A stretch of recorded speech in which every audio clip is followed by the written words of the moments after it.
Hi guys, how are you? I hope all of you are doing really good. So you people are done with 5 papers and it's time for one last hunt. So I'm here to discuss for paper number 6A financial management, that how you can utilize this 1.5 days. Obviously you will have to keep in mind the strategic management part also.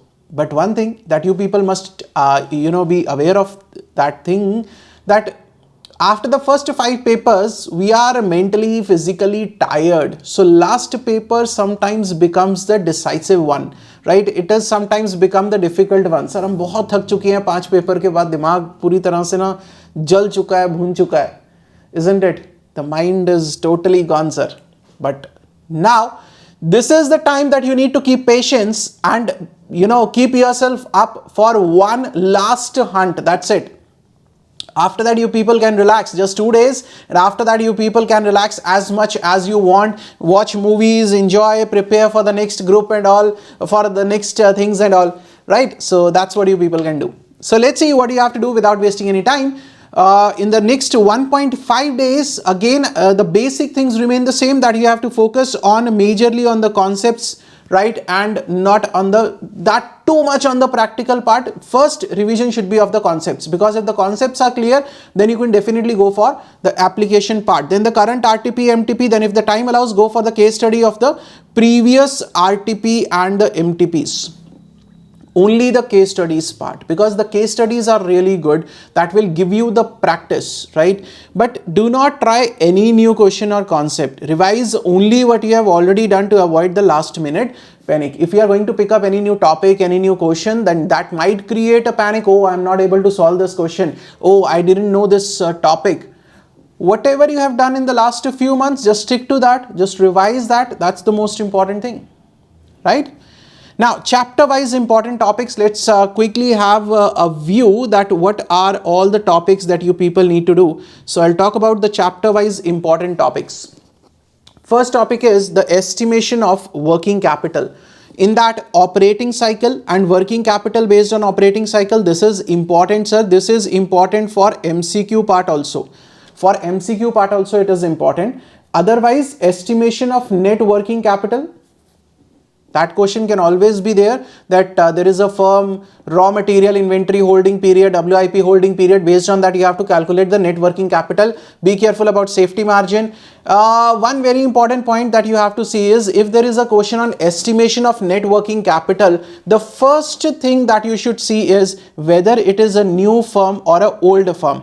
Firm or a project. It can be a new project also or a firm also, right? Because in that case your calculations will change. Calculations regarding to what, sir? Specifically the calculations regarding to your creditors for raw material will change.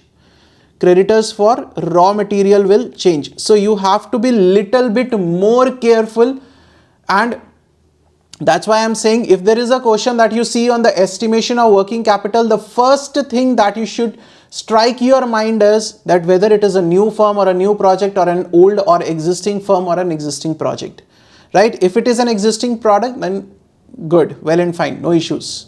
Be careful about dealing with the WIP also, right? In this case, be careful about WIP also, sir. What is the degree of completion given or not given? If not given, then for material what is to be taken, then for conversion cost what is to be taken. So all these small things you need to be careful about. Please, while revising the concept, focus on these small areas. I've already discussed everything in my regular lectures, right? So this is where you need to be little bit careful. Then cash management, optimum cash balance by Baumol model. This is the most asked, right? And this is now with the MCQs, this is more important for the MCQ part. 15 marks will be your MCQ and remaining 35 marks will be your practical part, right? Cash budget can be asked. So just go through with the basics. What is a cash budget? Cash budget basically is the cash receipts and the cash payments. The one thing that you need to be careful about the cash budget is, if they mention that this is the minimum balance of cash that we wish to maintain every month, right? Then what to do with the surplus? You will invest the surplus, and if there is a deficient cash, then how to utilize or sell the securities and fulfill that deficiency. So that minimum cash balance 20,000 to be maintained every month. And while preparing the cash budget, another thing that you have to be careful is we have to take only the transactions which involve the actual cash flow, right? Depreciation and all, that is not to be taken at all. Floats, that is important for theory or something related to MCQ can be asked, right? For the floats, just go through it with once.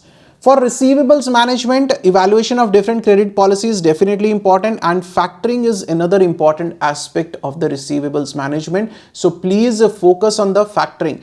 And in the factoring, one thing is effective cost of factoring. If they're asking for effective cost of factoring, what do you mean by effective cost of factoring? Effective cost means whatever the money that you are going to get from factor, right, as an advance, whatever the money that you are going to get from the factor, that is advance money from the factor, for utilizing that advance money, what is the cost, net cost that you have to bear? Net cost divided by advance into 100. This is the effective cost of factoring. So if you find a word effective cost of factoring, this is what you have to calculate in the percentage terms, that whatever the advance money that we are getting from the factor, to utilize that advance money, what is the net cost that we have to bear? Net cost means the net of savings in terms of bad debts or savings in terms of credit administration cost. The net cost that we have to bear for utilizing that advance money from the factor. This is the effective cost. Please remember in case of factoring, right? Then ratio analysis. In ratio analysis, one of the most important and the majorly asked question is preparation of balance sheet using the various ratios, right? This I have already explained. You will be given the certain ratios, and utilizing those ratios you have to prepare, complete the balance sheet part, right? The balance sheet will be given. This is one of the most asked question from ratio analysis, and this is what we are expecting, right? This is what we normally expect, sir. This will be asked. Clear? Then investment decisions or capital budgeting, everything is important. Please revise the complete chapter. Still, I'll tell you a few topics. Payback period or discounted payback period is important. NPV and IRR, these two are very, very important. In these, you have to cover all the aspects. If the NPV versus IRR, if they are giving the contradictory results, then you will go with the NPV or you will go with the IRR. In that case, you will go with the NPV, because NPV gives us the benefit in the absolute terms. Then project with the unequal lives, please go through with the ones. Capital rationing, this is what I'm focusing on. They might ask you capital rationing this time. I don't know why. I'm getting this instinctive feeling that you might get something on capital rationing. Maybe something in the MCQ, maybe some small question or something. You never know. Then it is the modified internal rate of return, MIRR, right, or the terminal rate of return that I have already explained. So these are the few important topics, but then you can't leave the other ones also. ARR is there, right, then PI is there. So you have to revise everything. And in case of investment decisions, please be very careful with one or two things. One is regarding the depreciation. Another thing that you have to be careful is the sale of asset, right? And then another thing that you have to be very careful is the incremental basis.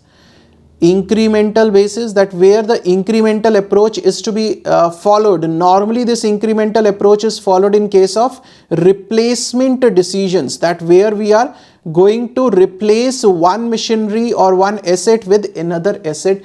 And for one of the assets, it's only the outflows or the inflows which is given, right?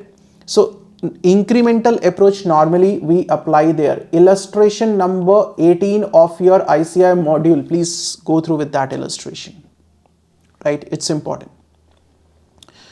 Then we have leverages. Then in the leverages, any kind of leverages can be asked. Then one of the common questions they have been asking is prepare the income statement using the different leverages. That means they will give you some leverages, they will give you some other data, and they will ask you to prepare the income statement. Simple, easy one.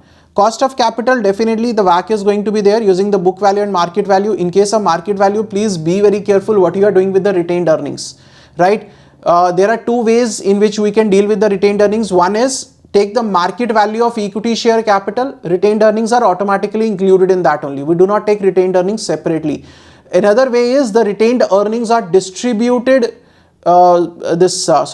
market value of equity shares is distributed between equity share capital and retained earnings in the ratio of book value, right? So which method is applicable? It will depend upon KE and KRE.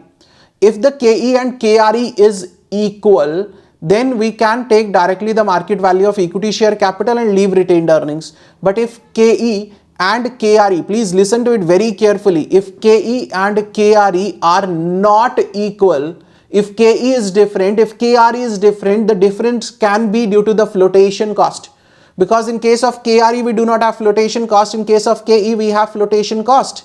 So if KE and KRE are not same, in that case, you will distribute the market value of equity shares into equity share capital and retained earnings in the ratio of book value. Please be very careful with this thing, right?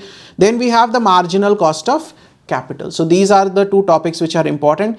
Capital structure, selection of capital structure on the basis of EPS, that the company wants some money and they are evaluating the different capital structure, that either through equity shares or debt or preference shares, and then you have to decide which capital structure is giving the highest EPS, or they can ask on the basis of MPS also. For that, they might give you PE ratio.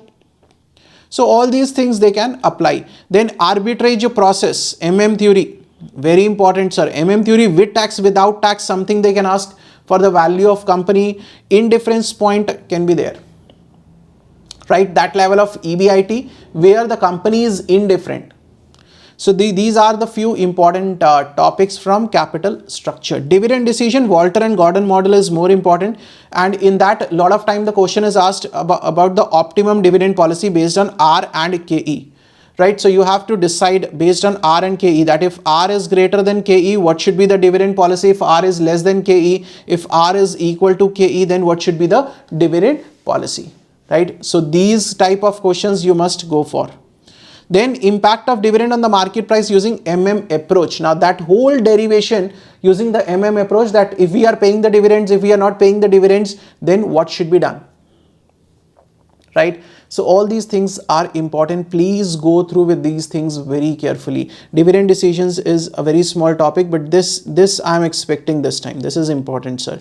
The MM approach questions, the MM hypothesis questions I am expecting this time. So please go through with these questions very carefully. Now the order of doing chapters. Today, after the 5th examination, you can go for a small chapters like leverages, cost of capital, capital structure, dividend decisions. Along with this, if you get time, along with this, you can add some chapters of strategic management. Like you can add a chapter number 1, that is introduction, right? I'll tell you something about SM also. So chapter number 1 you can add, that is introduction to strategic management. That is a small chapter. Chapter number 4, that is on strategic choice. This you can add.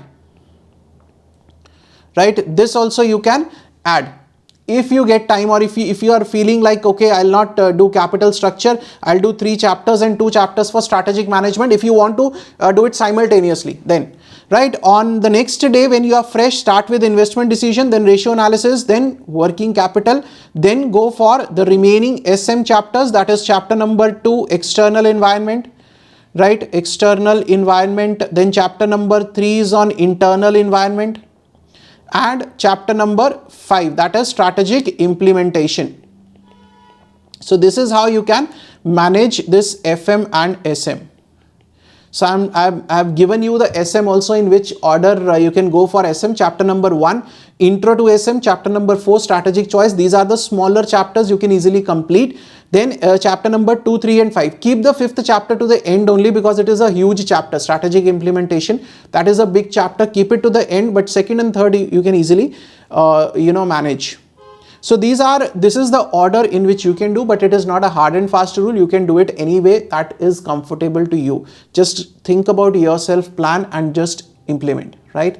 Then these are the common exam tips that I have given during the costing exam also, that do not discuss too much with your friends before and after the examination. Just go straight to the examination, give the examination, come back home, enjoy, relax. After the last examination, just relax, sit back, relax. Because already you have attempted everything, you can't change whatever you have attempted, right? Plan your order of question in the first 15 minutes, do not panic, easier said than done, but yes, it's the last paper, so keep that excitement also that it's the last paper. So That might keep the panic in check. In case you are unable to solve question, do not spend too much of a time stuck on one question. Move to the next one, because that might create panic. Make sure you are doing the calculations right. Please do not commit the calculation errors. Please, please, please, please do not commit calculation errors. Be very careful while calculating. Be very careful while reading the question. Read the requirement of the question very carefully, right? Make sure to carry all the necessary things and keep yourself hydrated. That's important, sir. Please, one or two things very important.